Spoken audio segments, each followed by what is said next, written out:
want you to commit yourself to the hands of the Lord in prayers, that as we come to the clamors of our Sunday service today, that the Lord himself will speak his word to your heart, that the word of God you are going to hear today, you will not be dull of hearing. You will not be tired of hearing the word of God, but that the grace to be the doers of this word of God you are going to hear, that the Lord himself will give to you even today in Jesus' name. Where there is love at home, there will be no conflict. There will be peace. There will be joy. There will be progress. You want to pray that the Lord himself will make your home that kind of home where there is love. When love, we want to pray, God give us such a home where love is the foundation, a home where your peace reigns. You want to commit yourself to the hands of God and tell the Lord that this word of God you are going to hear today, that the Lord himself will give you the grace that you'll be the doers of this word of God. In Jesus' name we pray. Our Father and our God, we thank you for the privilege you've given unto us to come to the clamors of our Sunday service today with the consideration of your word. Lord, as we come into your word, I pray that, Lord, you open the passages of the scriptures to us to this very day. And you will give us the grace that we'll be able to comprehend all that the Spirit of God is passing to your church in Jesus' name. Lord, we pray that you will teach us your word. And will not just be taught only, but will be the doers of these things you are going to teach us today, Lord, in Jesus' name. Thank you, Father, because you've heard and answered. Worship and we exalt your name, Lord. In Jesus' name we pray. Amen. Shall we be seated? Today, as we come into our Sunday service, we come to consider a passage of the scriptures that is like a follow-up to what we've studied in our Search the Scriptures, not only for this Sunday, but for last week's Sunday as well. You know, since we had the privilege of listening to our Father in the Lord ministering his word to us, last Sunday. And the subject of matter we are considering today, if you look at the subject, we've considered part of that message some weeks back when we talk about raising godly children in our families.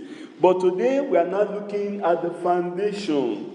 That's why today I'll be considering the message titled, Foundation for a Successful Marriage and Family Life. Foundation for a successful marriage and family life.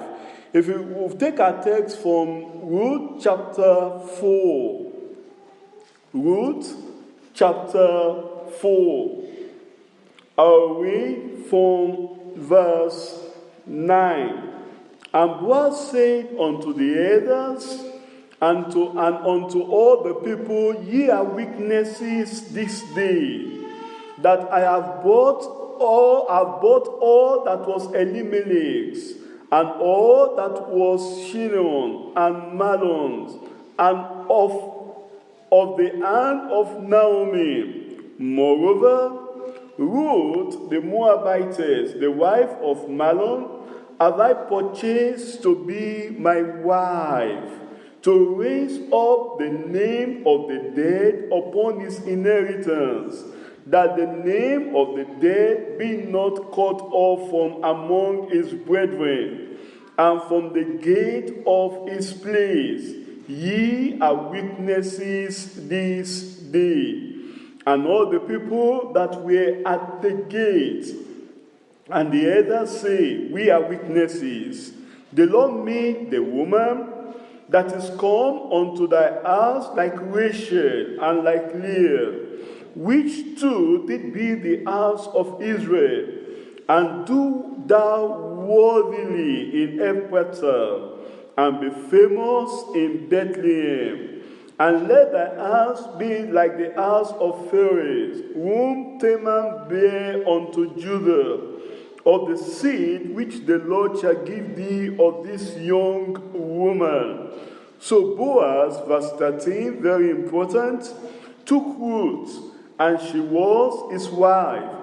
And he went in unto her. The Lord gave her conception, and she bare a son. And the women say unto Naomi, Blessed be the Lord, which has not left thee this day without a kinsman, that his name may be famous in Israel. And he shall be unto thee a restorer of thy life, and a nourisher of thy old age. For thy daughter-in-law which loveth thee, which is better to thee than 7 sons, have borne him. In verse 20, let me just read verse 17. And the women and neighbors gave it a name, saying, There is a son born to Naomi, and they call his name Obed. He is the father of Jesse, the father of David. In verse 22, and Obed begat Jesse, and Jesse begat David. And you all know the story that our Messiah, our Lord Jesus Christ, came through the lineage of David. In our text where we've read, here was the consummation of the marriage between Boaz and Ruth the Moabitess. You know, if you look at this passage, before this time, Ruth took that decision, that consecration, that determination to leave her idols behind, to leave her country behind, to serve the living God, the God of Israel. She made up her mind to go with Naomi into an unknown future, a future that left to the woman's eyes had no promising future. But that did not deter Ruth from making up her mind to go with Naomi. In this Ruth, we learn of her patience, we learn of her diligence in service, we learn of her trust in divine guidance, of her purity and holiness of heart and life, while waiting for the fulfillment of God's purpose for our life. From our text in verse 9, you will see Boaz did something, not something in the secret, not something that was hidden from the eyes of all men. Now, when we talk about marriage, marriage is not something that is conducted in a secret. For Boaz, he made up his mind to consummate a marriage with Ruth before public witnesses. And that's what we do in our church today. We don't conduct wedding ceremony in secret.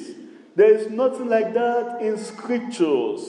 Scriptural marriage is a marriage that is conducted, in the public, before public witnesses. You don't just go and pick up somebody from your village. You don't just go and pick up somebody on the street and say, well, I am now married. No, that is not recognized in the Bible. That is not acceptable even before the court of law, even before our judicial constitution.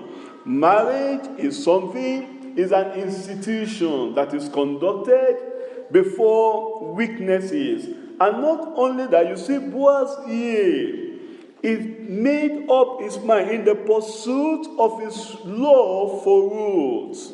He had to follow the due process of the Mosaic law concerning redeeming rights and inheritance of the deceased in the land.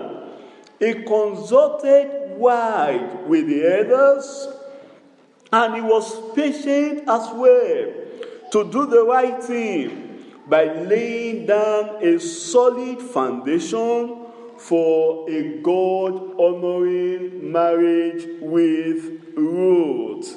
He did not just took opportunity, an advantage of the lady, like we told us some weeks back, that in the lady's deepest need, Boaz did not take advantage of her.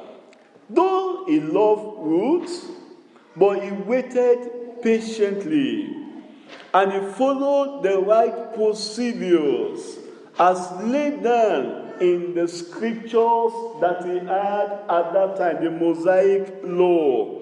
Now, when we come about this issue of marriage, we need to know that the Bible has precepts and principles and instructions that we need to follow. So likewise, if we must have a successful marriage, Christian marriage, and a family life, we cannot disregard the word of God. We cannot neglect the principles that have been set out for us, by the church leadership. You need to know that marriage, as one of the sacred institutions ordained by God, in fact, is one of the first institutions that was ordained by God. Our brother read that to us. I'll read that again to us in Genesis chapter 2. Open your Bible with me to Genesis chapter 2. I'll read from verse 18 there. And the Lord said, it is not good that the man should be alone. You see that in the word of God. It's clear. That's why God instituted marriage. That it is not good that a man be alone. Man is lonely without a partner. Man, when I talk about man, I'm talking about the generic man now. Do you understand? Man and woman. We are lonely. No matter how successful you are in life, no matter your level of achievement in life, no matter the weight or the knowledge you have acquired in life, if you have not got a partner as ordained by God, you will be lonely. Do you understand? There is that loneliness, and the only way to fill that vacuum of loneliness in the life of man, God ordained marriage. That's why he says in that verse 18, it is not good. When God says it is not good, God means it is not good. Do you understand? The society may tell you, no, it's good. I can be on my own. No, God says it is not good. And you have to accept it, except in some exceptional cases. Do you understand? Jesus himself told us this. There are some exceptional cases where a man or a woman, and it's God that gives the grace that you can decide. It's not something you do on your own. It's not something you just say, I want to do it by my own strength. No, that grace must come from God. Now, if you look at verse 18, it says, it is not good that the man be alone. What did your Bible say at the latter part now? What did your Bible say? What did God say there? I will.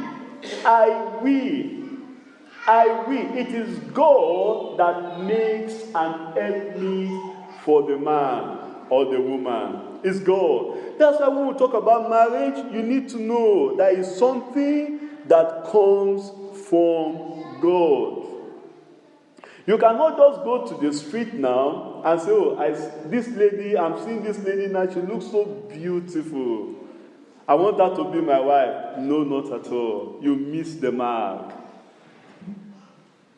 You don't pick husbands on the social medias, on all those dating websites.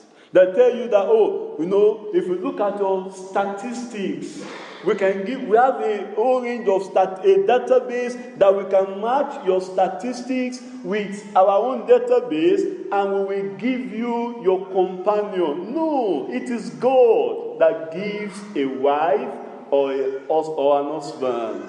God says, I will make. Do you understand? This man has missed it. When we don't allow God to make for us, we make ourselves. We allow the dating website to do it for us. We allow social media to do it for us. We allow Snapchat, Instagram, Facebook, all the social media, and they're just painting, what is not real. That's why we need to allow God. God says, I will make him an help meet for him. What do you understand by that passage there? Can I tell you, for those of us who are married, can I tell you today, your wife, she's just an helpmeet. What do I mean by that?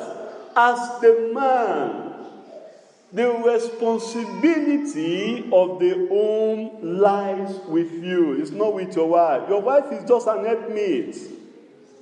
She's just a supporter. She's just there to assist. She's just there to support you.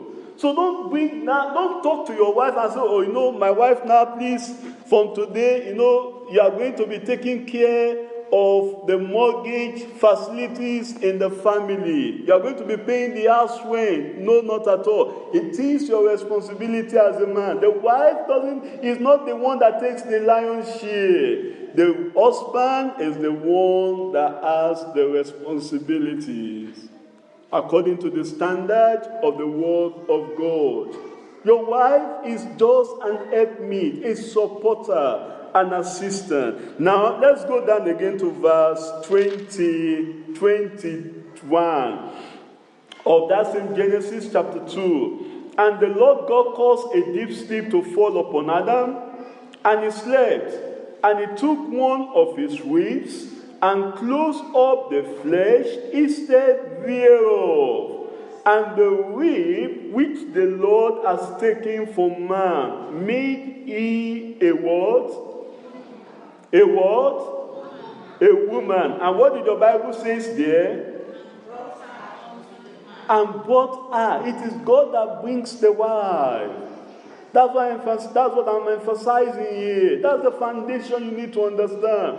If you must have a successful marriage, allow God to bring your woman to you. Allow God to bring your man to you. Don't go on the street and pick a wife. Don't go on the social media and pick a husband. You don't find husbands on social medias. You don't find wives on dating website. You only find wife or husband in God. It is God that brings the man. It is God that brings the woman. Then in verse 24, therefore shall a man leave his father and his mother. You see another foundation there again. For a successful marriage, there must be a living. Do you understand? If you as a man, you have not left your home. You have not left your father. You have not left, sucking the breast milk of your mother. I'm telling you, you are not fit for marriage. You are not fit for marriage. Because the foundation of a successful marriage is there in the word of God. He said, therefore shall a man leave his father and his mother. The Bible did not say you abandon your mother and your father, but you leave. You leave, men naturally, they are attached to their mother. And women, they are always attached to their father. Do you understand? But if you must have a successful marriage as a man, you must leave. You must cut every tie that binds you to your mother so that you will be joined to your wife and to your wife alone. And as a woman also, you must leave every tie that binds you to your father so that you can be joined to your husband and to your husband alone. Not that any little thing that happens in the family, instead of settling it at home, you are willing to say, oh, mother, do you know, the Buddha say, I know my mother, she can pray. Thank God you have a praying mother. But can I tell you that your challenge at home does not give you the opportunity to run first to your mother before settling it at home. There must be the living. If you must have a successful marriage, that's why you see many marriages are crumbling today. Because there is no living to cleave to the woman as your wife. There is no living to cleave to the man as your husband. But the Bible says if we must have a successful marriage according to the principles of the Word of God, therefore shall a man.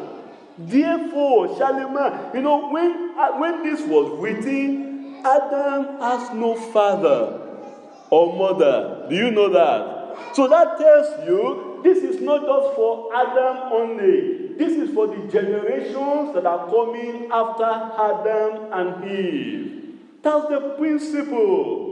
It's the principle of the Word of God. And Jesus himself, when he was here on earth, he confirmed this same principle. Look at it in Matthew chapter 19. The foundation for a successful marriage. Matthew chapter 19.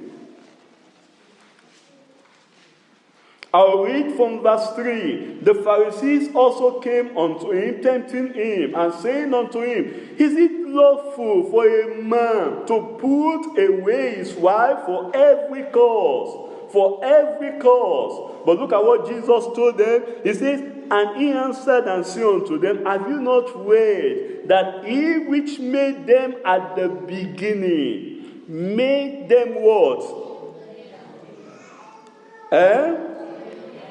Did the Bible say male and male? Did the Bible say female and female? That tells you marriage is an institution ordained by God between a male, a man, and a female, a woman. And that's where we stand as a church. Do you understand? That's the belief. That's our belief. That's our conviction. That's the word of God. Because Jesus himself said it. We've read it already in Genesis at the beginning. So we must not allow any institution on earth here to redefine marriage for us. We must not allow any government to pressurize us to do anything that contradicts the word of God which we believe. He made them male and female. Marriage is between a man and a woman. It's not between a boy and a girl. It's not between a man and a man. It's not between a woman and a woman. It's not even between a man and two women. Do you understand? Neither is it between a woman and two men. Because you have all this confusion in the society today.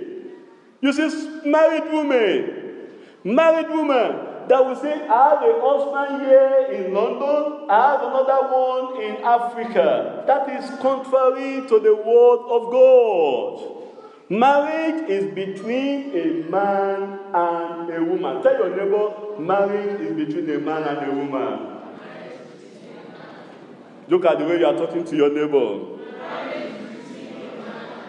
Thank you. So you see, marriage from the true biblical perspective is an institution where the man and the woman must live to cleave together without any interference from outside parties. And can I tell you, this institution is for life. It's for life. Marriage is for life. Tell your neighbor, marriage is for life. What did I say? It's not something you jump in and you jump out. That's why we always tell our young people, our young adults, you're thinking about marriage, pray about it. You're planning about marriage, pray about it. Because once you join into marriage, you sign a life contract. Marriage is a life contract. The word of God is against divorce and remarriage as long as the other partner is still alive. Because Jesus himself said it here. Look at it. In that same Matthew chapter 9, I'll read from verse 5 and say, "For this cause shall a man leave father and mother, and shall cleave to his wife, and they twain shall be one flesh. Wherefore they are no more twain, but one flesh. What therefore God has joined together." What did he say there? What did he say there? Let no man put asunder. Let no education put asunder. Let no court jurisdiction put asunder. Let no judge on earth here. No judge on earth here has the liberty to dissolve godly marriages. Do you understand? Do you understand? There might be challenges. There might be problems. There might be troubles. You know. That's why we always tell us that's why we have leadership. We have church leadership. We have people that will be able to counsel and to help you to go through all the trials and the challenges in your marriage. You need to understand that marriage, in accordance to the will and the instructions and the word of God, is for life. God is against divorce and remarriage, because Jesus said, "Let no man put asunder. Let no bishop put asunder. Let no authority put asunder. Let no career put asunder." I pray the Lord will sustain our marriages in Jesus' name. We need to know that marriage is a good thing. Tell your neighbor, marriage is a good thing. I tell him tell him we say marriage is a good thing. It's a good thing. Because marriage is a good thing, that's why the devil is fighting against it. Anything good, the devil will want to fight against it. Do you understand? Marriage is good. I can tell you, marriage is good. It's good to marry in the Lord. Once you marry in the Lord, I'm telling you, your life is good. Making heaven is solidified. Once you marry in the Lord, don't be challenged. The devil will fight against it. The devil will kick against it, because it's a good thing. It's a good thing. Any good thing is something the devil will always fight against. But I pray that today we will have the victory in Jesus' name. That's why laying the foundation is very vital. If we must have a successful marriage and family life, our foundation must be laid in Christ Jesus, in the teachings of Christ. If we must have a happy marital life and family, when we disregard the word of God, we disregard the teachings of Christ, when we disregard the principles that Christ has laid for a successful marriage, this will lead, number one, to conflicts in marriage. It will lead, number two, to confusions in homes. It will lead, number three, to calamities in families. Number four, it will lead to crises, to curses from the enemy. It will lead to criticism between the parties in that relationship. And it will lead to condemnations at last in our homes and in our families. But when we take the teachings of the Word of God, and we don't neglect it, and we don't reject it, I'm telling you, there will be peace, there will be prosperity, there will be pleasures, there will be progress, there will be power. We experience purity and promotions in our homes and marriages. So that according to Deuteronomy chapter 11 verse 21, our homes will become heaven upon the heart. And this the Lord will do for us in Jesus' name. That's why we are considering this message. Foundation for a successful marriage and family life. The foundation. For better understanding of our message today, we want to consider these under 3 subheadings. Point 1, we consider the purpose and the procedures for a Christian marriage. The purpose, because when we talk about the foundation, we need to know what's the purpose. The purpose and then the procedures we need to take. Like Boaz took here. What are the procedures we need to take? If we must have we are talking about a Christian marriage. Do you understand? What did I say? What did I say? A Christian marriage. Because there are many marriages in the world here. But for we are Christians. For we are in the church. That's why we are showing you all these things. What's the purpose of a Christian marriage? And what's the procedures we need to follow if we must have a Christian marriage? Then point 2, we consider preparation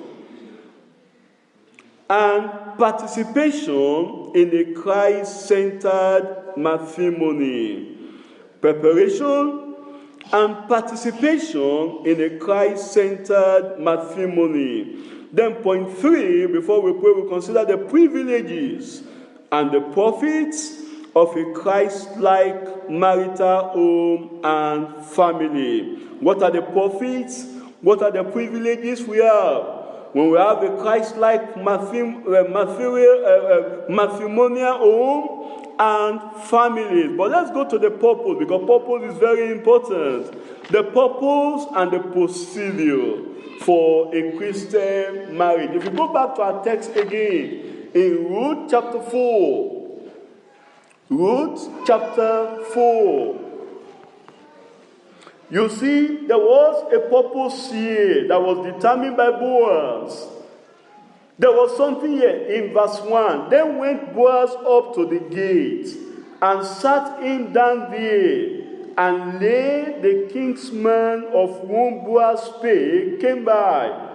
And behold, the kinsman of whom Boaz spake came by, unto whom he said, Oh, such a one, turn aside, sit down here. And he turned aside and sat down. For Boaz at this time, he wanted to accomplish, he wanted to fulfill the Mosaic law concerning redemption and inheritance of the dead. You know, at this time, he set out the purpose, and he worked to accomplish the purpose of his objective. We need to know that the purpose of our plans, the purpose of our projects are very important. When we talk about marriage, like I told you, God instituted marriage for a purpose. You see, Boaz here, he wanted to accomplish his purpose for Naomi, to settle Naomi and Ruth. And he set out his plan in accomplishing that purpose. In verse 13, what was in verse 13? So Boaz took Ruth, and she was his wife. And she was his wife. And he went in unto her. Underline that passage in your scriptures. The only person you have access to come in, to have intimacy with, is your wife, in accordance to the plan of God. It's your wife. No other woman should know anything intimate about you apart from your wife. No other man should know anything intimate about you except your husband. That's the plan of God. That's the purpose of God for marriage, for intimacy. That's why God ordained marriage. And this was what Boaz fulfilled here. And then if you look at Ruth chapter 3, Ruth chapter 3, the purpose and the procedure. Ruth chapter 3, I'm considering the purpose now. Then Naomi, her mother-in-law, said unto her, My daughter, shall I not seek rest for thee that it might be well with thee. Shall I not seek rest? Rest. Can I tell you today?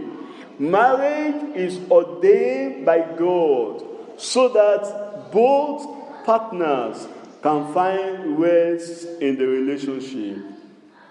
Rest at home. Rest in the life between the wife and the husband. The wife can find rest in her husband. The husband can find rest in his wife. That's why God ordained marriage. That's the purpose here. Shall I not seek a rest for thee? So my brother, why do you want to make your house an heir for your own wife? So my sister, why do you want to make your home an heir for your own husband? When the original plan of God for you as the wife is to ensure that the husband finds rest at home. When the original plan for you as the man is to ensure that your wife, from all the troubles, from all the fires, from all the storms outside in the world, can come into that home, can come into that relationship, can come into that family and find rest in the home. I pray this the Lord will do for us in Jesus' name. God instituted marriage for a purpose. And if we must fulfill the purpose, why God ordained marriage, then we need to diligently follow His due procedure for this institution of marriage, as Boaz also did here in his marriage to Ruth. You look at that same Ruth chapter 4. Look at the procedure Boaz went through. Look at the process Boaz went through. Everything he did was in accordance to the word of God. Do you understand? Do you understand? If we must have a successful marriage, everything we do in that marriage, the procedure, the process, must be in accordance to the word of God, must be in accordance to the teachings of the Bible. We don't bring human traditions. We don't bring woman's influence. We don't bring woman's idea into the process. It must be in accordance to the word of God. Everything he did. Everything he did. Everything. The same thing the Lord is telling us here tonight. That if we must have a successful marriage, we must do in accordance to the plan and the process that God has set forth in His word. Let me just show us quickly what is the purpose of marriage. Why do we need to marry before we talk about the procedures? Number one, marriage is for partnership. It's for partnership. It's for partnership. There must be partnership between you and your wife. That's the purpose of marriage. Your wife must be your closest companion. Your husband must be your closest companion, your closest partner. It's for partnership. Number two, can I tell you, marriage is for preservation of purity, moral values in the society. That's why God ordained marriage. Preservation of purity, of moral values. That's why God ordained it. In 1 Corinthians, open your Bible with me to 1 Corinthians chapter 7. That's why marriage is good, and that's why you see the devil is fighting against it. 1 Corinthians chapter 7, preservation of purity and moral values. That's why God ordained marriage. In verse 2, nevertheless, to avoid fornication, immorality, to avoid lesbianism, to avoid masturbation, to avoid all these immoral acts, the Bible says, let every man, give it to me, let every man, say it out loud, Lana, let every man, his own wife. That's the purpose. To avoid immoral acts, to avoid sin, to avoid more immoral delicacies in our society. Let every man have his own wife. Number three, can I tell you, marriage is for procreation. That's the purpose of marriage. Procreation. The only person that was made by God, the only people that are made by God is who? Adam and who? And Eve. Every other person that came on earth came through this process of procreation, except one person, our Lord and Savior, Jesus Christ, because he's divine. He's divine. He's divine. Do you understand? That's why God ordained marriage. It's for procreation, so that we can reproduce and replenish the earth, so that you can produce somebody that will be like you. Amen. Look at your children now. As parents, when you look at your children, you look at them. Don't you see your faces in them? I'm asking you, don't you see your faces in them? Don't you see your attitude in them? Don't you see your behaviors in them? That's why God ordained marriage. How will that happen if not through marriage? If not through marriage. It's for procreation. Number 4, marriage is for pleasure. It's for pleasure.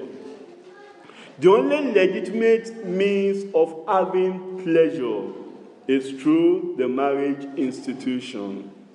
It's through the marriage institution. The entertainment of the world cannot give you pleasure. Cannot give you a satisfying pleasure. That's just the truth. No matter the number of cinemas you go, no matter the number of shows you attend, no matter the things you watch on the internet, the only way of having a long-lasting pleasure is through this institution of marriage. Proverbs chapter 5. Proverbs chapter 5. I'll read from verse 18 and 19 of Proverbs chapter 5. Let thy fountain be blessed, and rejoice with the wife of thy youth. Rejoice with your wife. You know, my brother, your house is not a militant barracks. Don't make the home tense all the time. Let there be smiles on your face to your wife. Let there be a time of rejoicing. He said, rejoice with the wife of thy youth. In verse 19, let her be as the loving eye and what? And what? Pleasant word. You see that pleasant. Let your wife give you that pleasure. Let her give you that satisfaction. Let her breast satisfy thee at all times. And be thou ravished always. Always be ravished. Find pleasure in it with her love. Let your wife satisfy you. Don't find pleasure. If a man, you are keeping away from your wife for some time, that shows that there is something else that you are seeking pleasure from. But can I tell you today, that thing will not give you that pleasure. The only person that can give you that long-lasting pleasure as ordained by God through marriage institution is your wife. Is your husband. That's why we need to stay close to one another. Number 5, marriage is for protection. Christian marriage. Protect your wife. Protect your husband. Don't allow that man to be taken away by the war. Have access to her phone, to his phone. Look at the text messages that are coming to your husband. It is your responsibility, my sister. And brothers, can I tell you today, if your wife is picking up your phone and she's looking at your text messages and you are getting annoyed, that shows that there is an interior motive in your heart. Your wife has the responsibility to protect you from other women. Your husband has the responsibility to protect you from other men. Don't lock your phone and your wife cannot access your phone. Don't lock your phone and your husband cannot access your phone. That's it. This is for protection. Your wife is a coverage over you, and your husband is a coverage over you as the wife. Number 6, marriage is for productivity. Productivity. if you must be productive in life. When I talk about productivity here, I'm talking about in every area. Behind every successful man, they always say there is a what? A woman. A woman. If you must be productive in life, if you must be successful in life, in your life ambition, in your life career, in everything you pursue, you must have your own wife, your own husband, because that's what God has ordained the marriage for. You see that in Psalm 127 from verses 1 to 5. And lastly, marriage is for paradise. If you must make heaven at last. The only thing that will assure you of heaven on earth is when you have a Christian wife and you have a Christian husband. That's why you must not miss it, my brother.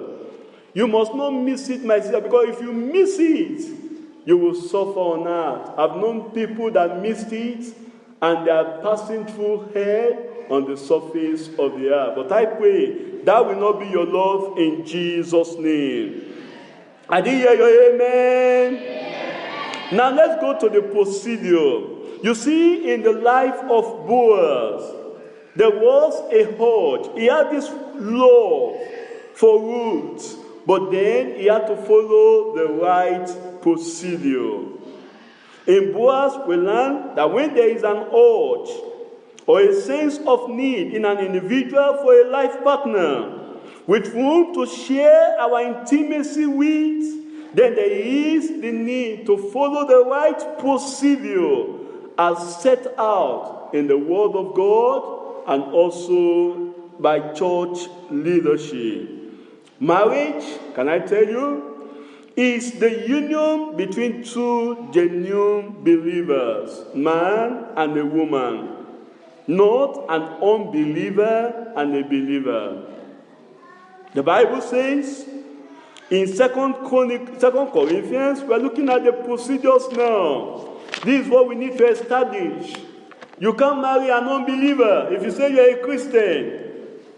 If you say you're a child of God, if you say you are born again, you cannot go and pick up somebody out there in the society and say, well, I will convert her. No, the Bible says in 2 Corinthians chapter 6, I will read from verse 14. Be not unequally yoked together with unbelievers. That's the word of God. That's the principle. That's the procedure there. Be ye not unequally yoked together with unbelievers. There must be no yoke. There must be no union between a believer and unbeliever. That's it. A true child of God must not marry a sinner. There is the need also to seek. That's why there is the need to seek the leading, the guidance, and the directions of God in whom to marry. You see that in Psalm 25. Psalm 25, we need to pray.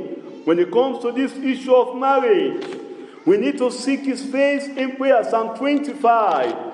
I'll read verses 9 and 10. He says, the meek will He guide in judgment, and the meek will He teach His way. God will guide you. God still speaks today. That's why we need to seek His face in prayers.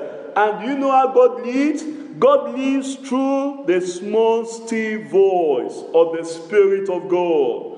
Like in the case of Elijah. There is also the leading through a strong mind-dominating affection for that intending person you seek to marry. That affection must be there. That love must be there. Apart from the word of God, apart from the leading. If you don't love her, if you don't love him, can I tell you, don't marry him. Don't marry her. Don't marry because you want to pity that lady. Don't marry because you want to pity that man. You must marry on the basis of affection, of love, that God will put in your heart. It's not, you see, who was there? He loved Ruth, but he never committed immorality with Ruth. It's not the sexual love. We are talking about the inner affection that that is placed there in your heart by God. God also leads through dreams and revelation. But whatever the dreams, whatever the revelation, it must be subjected to the word of God. Do you understand? It must be subjected to the word of God. Do you know that God also leads through a definite impression that is created in your heart when listening to the word of God? I know of an individual, she got the will of God through listening to the word of God. When the word of God was just mentioned and the name was just mentioned, and that's how they just say, that is the person the Lord lays in her heart to marry. I know of another brother too, that he was just there listening to the word of God, and this sister just passed through him, and he just said, the Spirit just told her and said, that is the person you are going to marry. And I'm telling you today, they are grandparents. God leads. Do you understand? God leads. God still speaks to his children today. All we need to do is to just subject whatever leading that God is giving us to these various tests. Number one, there must be peace test. Do you see you have a direct voice from God? Is your peace. That peace with God, is it still in your heart? You must subject it through the peace test. Number two, there must be the prayer test. Can you go to God and ask God about that individual? If he's a sinner, if she's a sinner, can you go and pray to God? Will God answer that prayer? I'm asking you, will God answer that prayer? So automatically, that prayer test has cancelled it, that's not the will of God. Number three, it must pass through passion test. I've mentioned that already, love. There must be that love in your heart. Number four, there must be the purity test. Your affection for her, your affection for him, does it still help you to sustain purity, holiness, righteousness before God and man? Number five, there must be the purpose test. The purpose test. What's the purpose of your life? And then you ask yourself the question, this lady I want to marry, this brother I want to marry, does it fit to the purpose of God for my life? If that's what we are telling you, marriage is not the first thing in life. You must have, for those of us who are, still, not yet married, you must have a profession. You must have a purpose for living. Don't wait till you marry and say, well, it is when I marry, I will have purpose for living. Start living now. Tell your neighbor, start living now. This is the best time to live. This is the best time to define your purpose for life. This is the best time to define your life achievement, your life goal. What do you want to be in life? Then when it comes to marrying, you now begin to ask yourself, with this sister I want to marry, with this man I want to marry, will he or she agree to my purpose, agree to my idea, agree to the plan of God, the vision that God has given me before I come encounter with her, before I come encounter with him? And that's the purpose test. Number 6 now, there must be the pastor's test. The pastor's test. We as pastors, we are not here to hinder you from marriage. Do you understand? We are here to support you. We are here to help you. We are here to guide you. The church leadership. That's why we always tell you, don't conduct your marriage in secret. Be open. Tell us. Tell your church leaders. Tell your pastor. You have a pastor in the church. Go to him. Go to her. As a pastor, I'm married. I'm married to a lovely wife. I won't hinder you from marrying another lovely woman. That's why we are here to guide you, to help you, to support you, so that you can go through this process successfully. And then number 7, there must be the parent test, the parental test. If you have godly parents, that's the godly parents now. Do you understand? If your parents are unbelievers, they're telling you that you must marry for my tribe. Is that one according to the word of God?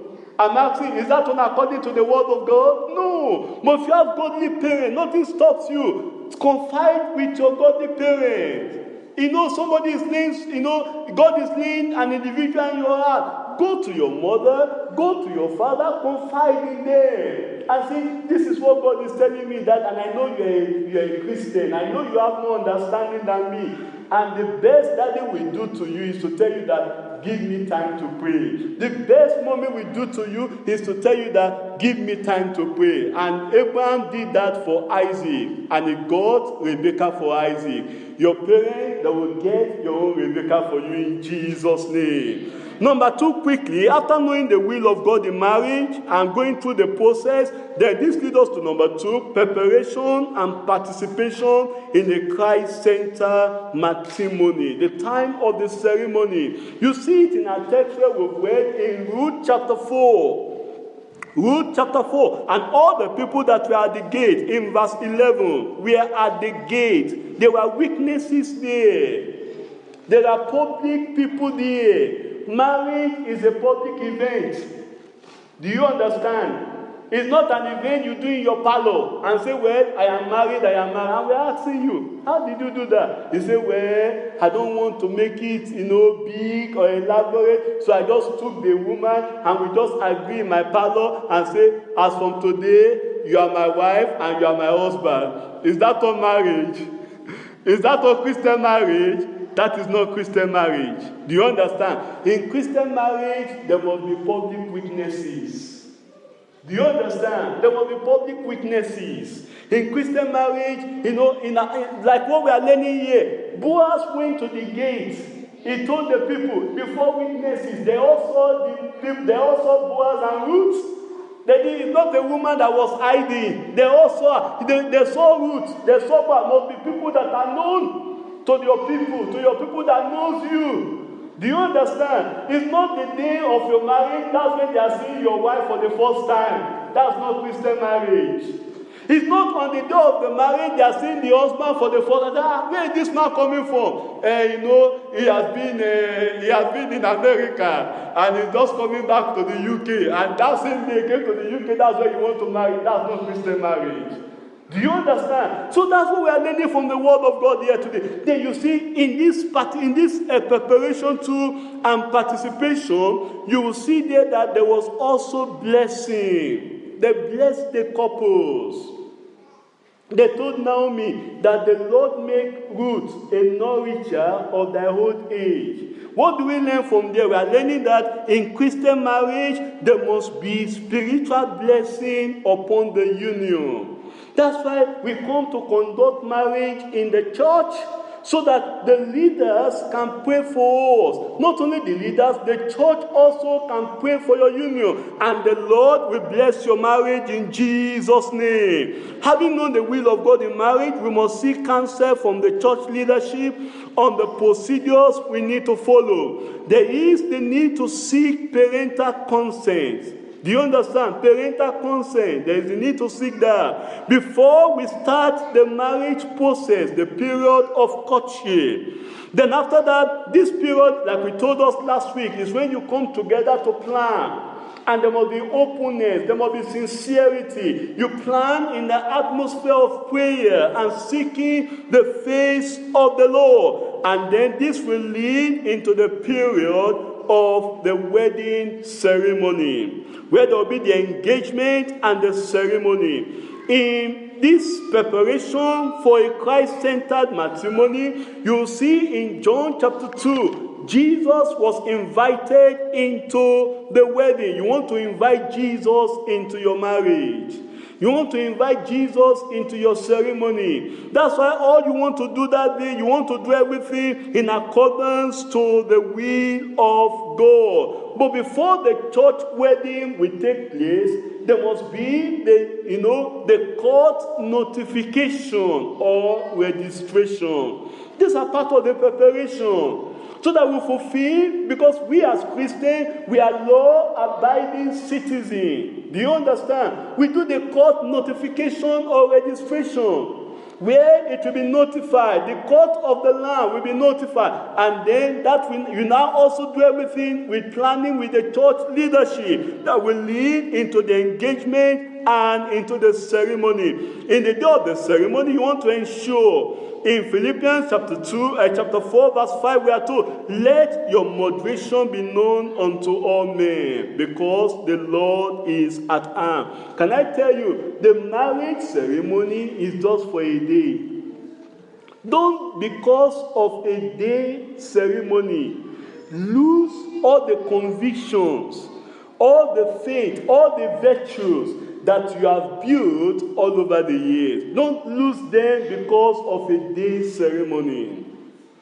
Don't lose your head because of a day's ceremony. That's why I want to ensure that our moderation is known unto all men. Everything we do it in accordance to the will of God. You ask yourself, this money I want to spend for my marriage now, this amount of money, will it honor God? Will Christ be happy that I'm spending all my life savings?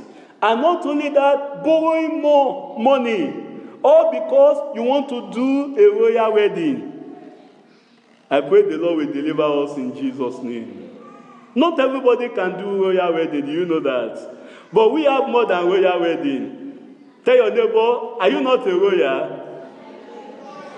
Ask your neighbor, are you not a royal?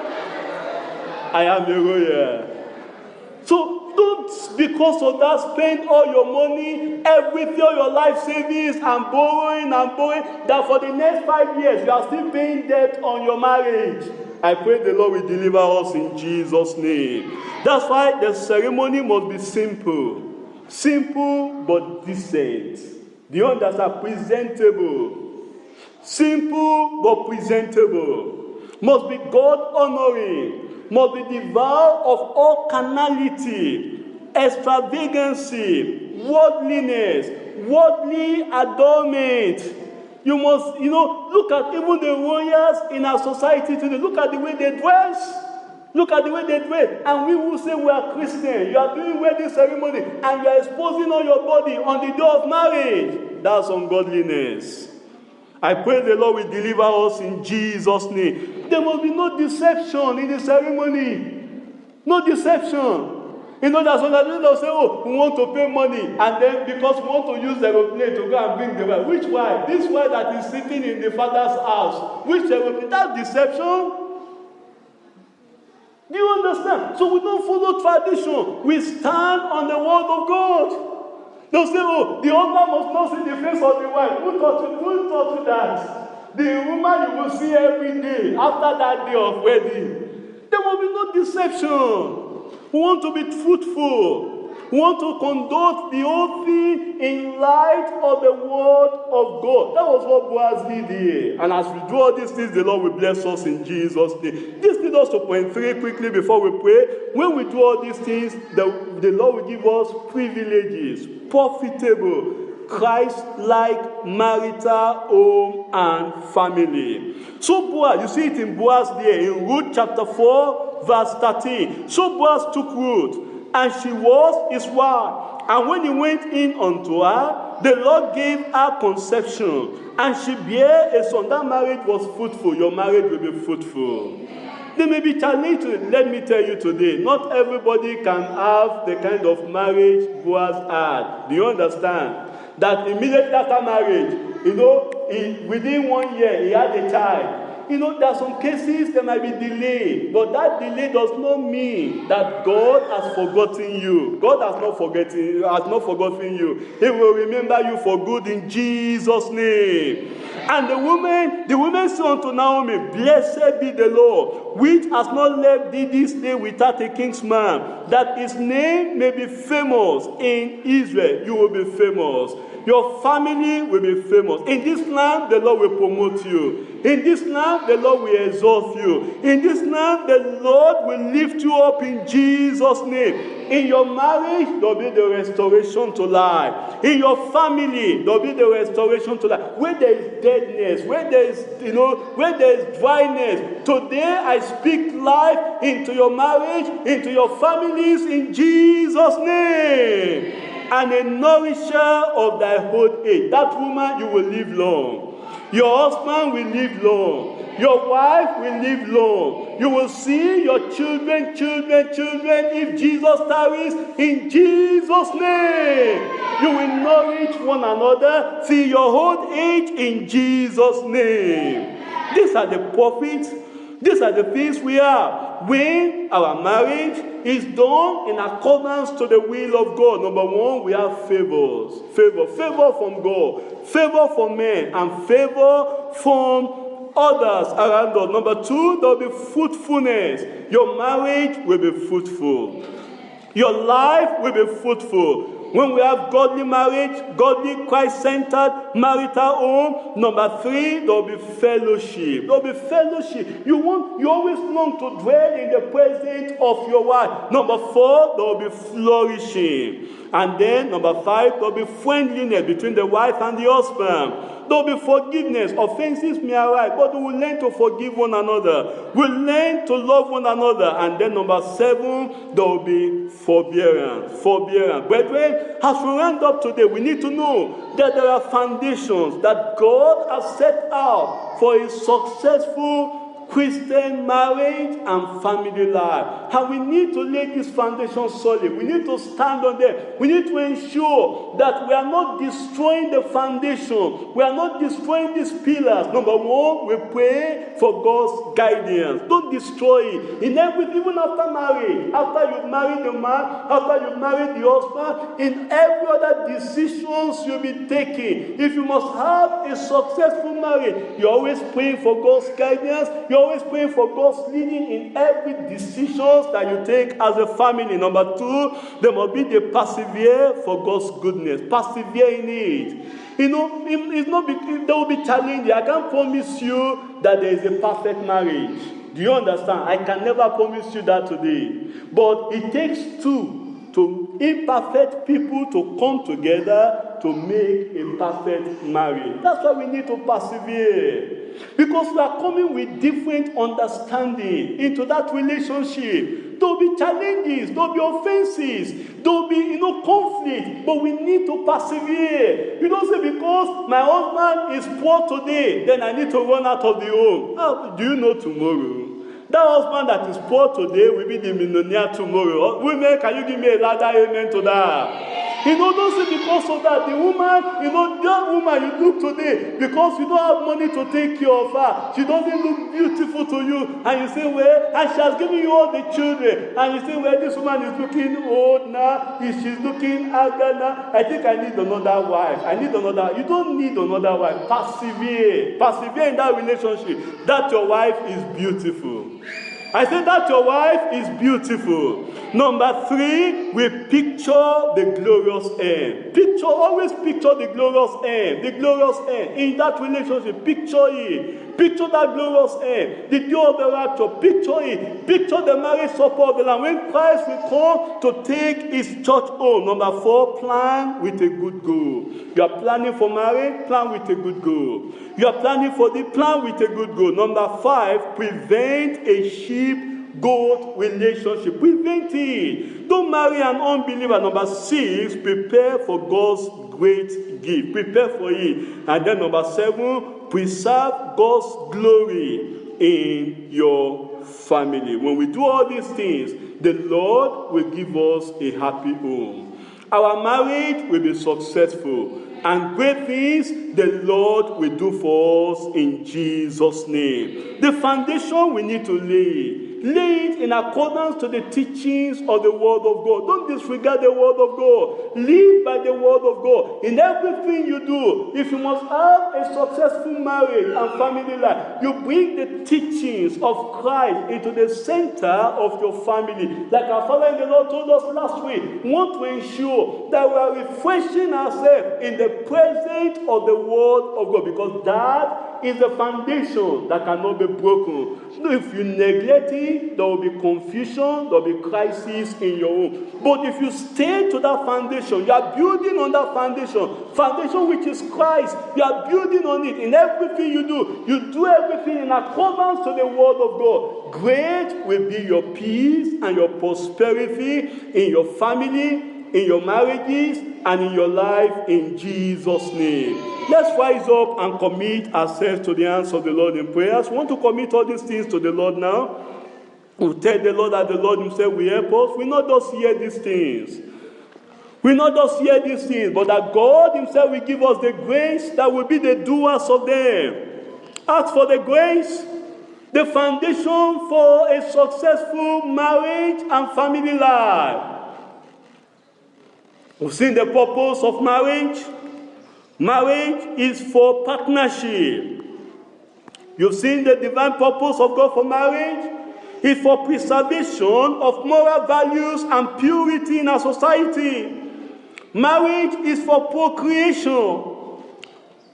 It's for pleasure. Let your wife satisfy you, not the internet, not the TV shows, not the entertainment of the world. Find pleasures in your husband. Find pleasures in your wife. Spend time with her. Spend time with him. Marriage is for protection. Are you protecting your wife from the corrupting practices in the world, from the wars that are there, the raging wars that are there? Are you protecting your husbands from all those strange women that want to destroy your family? Marriage is for protection. Let that man find protection in you, my sister. Let that woman find protection in you, my brother. Marriage is for productivity. If you must prosper in life, you must have this Christian marriage. Then we've talked about the process, the procedure. You want to get married? Are you asking God for His will?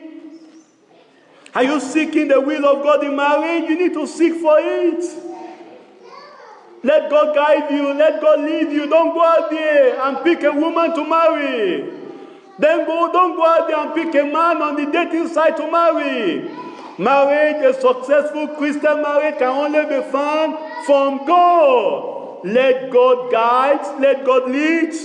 And when God leads, let it pass through the peace test, the prayer test, the passion test, the purity test, the purpose test, the pastor's test, and the godly parents test. We must not neglect the procedure as set, by our church leadership. If we must have a successful Christian marriage, we must let those procedures, in accordance to the word of God, guide us so that all things can be done decently and in order. We've talked about the preparation. The preparation for a Christ-centered matrimony. Invite Jesus in. Let your wedding ceremony have Christ at the center of it. That's the kind of preparation we need to make. Are you in courtship already? Are you planning towards your wedding ceremony? What are the things you want to do there? You want to do it for showmanship, for fanfare. Why do you want to do that? Plan your marriage ceremony in accordance to the will of God, to bring glory to God. Don't allow a day ceremony to make you to lose all the Christian virtues and values you've built all over the years. Let's pray and tell the Lord that the Lord Himself will help us.